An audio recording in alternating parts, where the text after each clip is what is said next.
বৈশাখী ভোজের দ্বিতীয় পর্বে আজকের রেসিপি চিকেন কোরমা। একটা ছোট সাইজের পেঁয়াজ, দুটো কাঁচা লঙ্কা, 1 ইঞ্চি সাইজের আদার টুকরো আর কয়েকটা রসুনের কোয়া একসাথে দই দিয়ে একটা পেস্ট বানিয়ে নিয়েছি।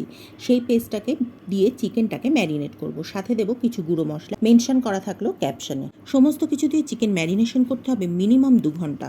ওভারনাইট হলে ভালো হয়। কড়াইতে রিফাইন্ড অয়েল আর ঘি গরম করে নিয়ে তার মধ্যে ফোড়নে দিয়েছি তেজপাতা, শুকনো লঙ্কা, এলাচ, লবঙ্গ, দারচিনি, গোটা জিরে আর জয়িত্রী। ফোড়ন ভাজার সুন্দর গন্ধ বেরোলে এর মধ্যে দিয়ে দিতে হবে একটা বড় সাইজের পেঁয়াজ, যেটা আমি একদম মিহি করে কুচিয়ে নিয়েছি। পেঁয়াজটা ভাজা হয়ে যখন কাঁচ কাঁচ হয়ে আসবে তখন এর মধ্যে দিয়ে দিতে হবে ম্যারিনেট করে রাখা চিকেনটা। দেব শুধুমাত্র চিকেনের পিসগুলো, ম্যারিনেশনটা নয়। চিকেনের পিসগুলো দিয়ে হাই ফ্লেমে ভাজতে হবে বেশ কিছুক্ষণ।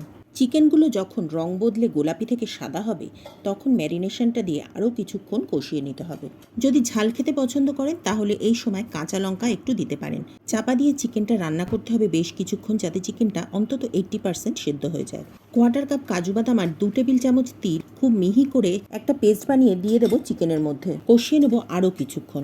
সমস্ত কিছু কষে গিয়ে যখন তেল ছাড়তে শুরু করবে আর চিকেনটা যখন একদম সিদ্ধ হয়ে যাবে তখন ওপর থেকে আগে থেকে তৈরি করে রাখা বেরেস্তা, কিছু কিশমিশ, কেওড়ার জল আর ঘি দিয়ে নামিয়ে নেব।